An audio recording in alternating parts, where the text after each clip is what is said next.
The story's about a guy who wakes up in a hospital from a coma. He's lost the last 4 days. He feels like his life is over. It's there he meets a physiotherapist, Violet, who helps him on the road to recovery. I'm going to read you chapter 1. This is my third reading within 7 days. And it's my third reading in total time. So go easy on me, please. Okay, her name was Violet by chapter 1, the meeting. You need to settle in. This goes for a few minutes, okay? The warm March sun shone across the balcony of the Riverside restaurant where 27-year-old Evan Edwards sat at a table alone. He wore navy chinos, a white polo shirt and black sunglasses. Evan sipped his coffee with a smile when Kate arrived. He admired the floral summer dress that clung to her athletic frame. Her black heels emphasised well-exercised calves. Kate took a seat and leaned across the table. She wore a citrus perfume, the one he liked. They kissed, as they had done 1,000 times before, but this time her kiss was stiff, and Evan sensed something was up. He was slightly puzzled and glanced at his Tag Heuer watch. It was 10:05. "You're late," Evan declared with a cheeky smile. Kate stared at him with an unreadable expression. Her soft eye makeup and blood-red lipstick complemented the 28-year-old's natural beauty. In fact, it was her natural beauty that made him notice her in the first place 6 years ago. Kate had a pretty face, thank you, with smooth lips that made way for her perfect smile. The type cosmetic companies outbid each other for. She scanned the room for a moment.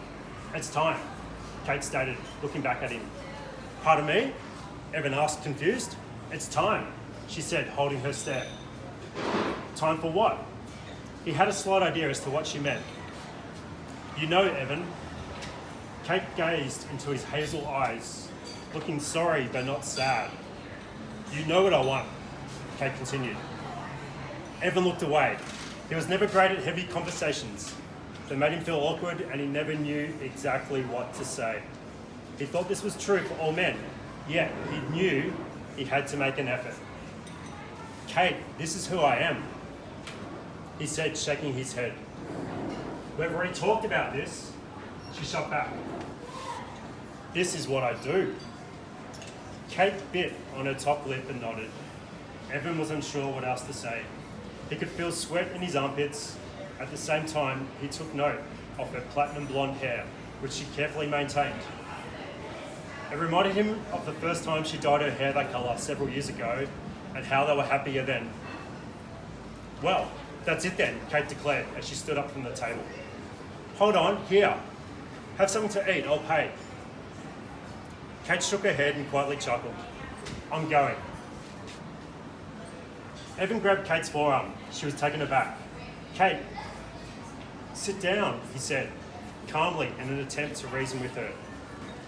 She stepped towards Evan. "Goodbye, Evan." Kate leaned in and placed a short, firm farewell kiss on his lips, then walked towards the door. Evan was shocked. This didn't feel real.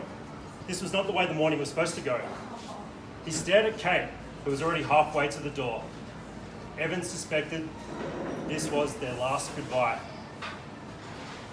Kate marched out of the restaurant, leaving Evan alone.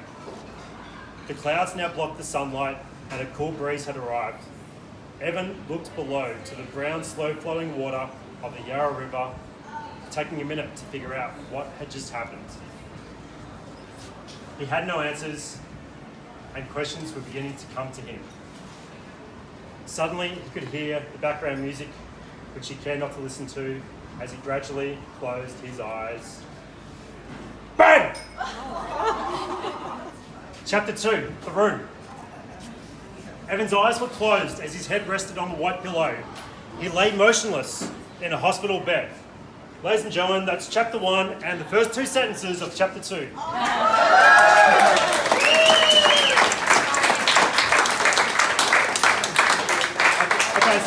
So the bang wasn't in there. I threw that in there just to make sure people who were nodding off were awake.